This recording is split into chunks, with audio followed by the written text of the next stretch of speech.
শরীফ ওসমান হাদিকে দুপুরে নেওয়া হবে সিঙ্গাপুরে, সেখানে ভর্তি করা হবে সিঙ্গাপুর জেনারেল হাসপাতালে। এই মুহূর্তে এভার কেয়ারের সামনে আছেন আরেক সহকর্মী হোসেন জাহিদ, তার কাছ থেকে বিস্তারিত জানবো। জাহিদ, এভার কেয়ারের সামনে থেকে আসলে কতটুকু বুঝতে পারছেন যে হাদিকে কখন এভার কেয়ার থেকে বের করা হতে পারে এবং এই নিয়ে সার্বিক নিরাপত্তা ব্যবস্থা কেমন দেখছেন, বিশেষ করে যেহেতু হাসপাতাল থেকে এয়ারপোর্ট পর্যন্ত রাস্তায় যেতে হবে এই অ্যাম্বুলেন্সটিকে, সেই জায়গায় যাতে নির্বিঘ্নে যানজট মুক্ত হয়ে খুব কম সময় যেতে পারে তা নিয়ে কোনো আলাদা ব্যবস্থা চোখে পড়ছে কিনা?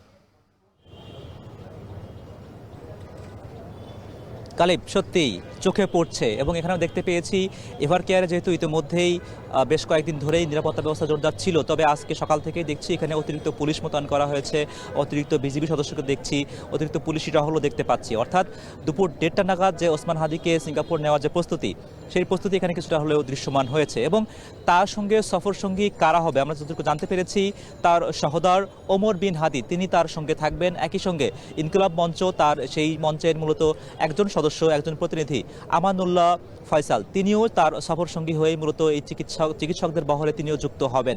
আর যদিও সকাল থেকেই অনেক দোটানা চলছিল আসলে কে বা কারা তার সঙ্গে যেতে পারে, তবে শেষ মুহূর্তে আমরা এটুকুই কিন্তু নিশ্চিত হতে পেরেছি।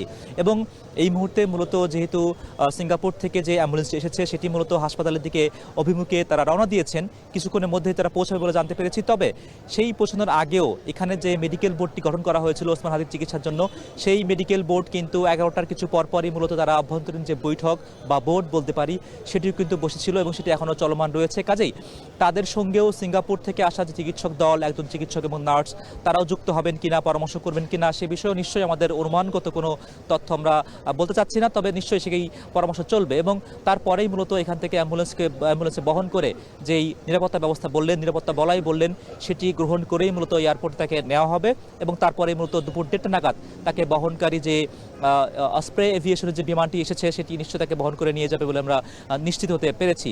এবং তারও কিছুক্ষণ আগেই মূলত গণমাধ্যমকে ব্রিফ করা হবে। তার প্রাথমিক পর্যায়ে যে চিকিৎসক ছিলেন ডাক্তার আব্দুল আহাদ, একজন নিউরোসার্জন ঢাকা মেডিকেলের, তিনি গণমাধ্যমকে ব্রিফ করবেন।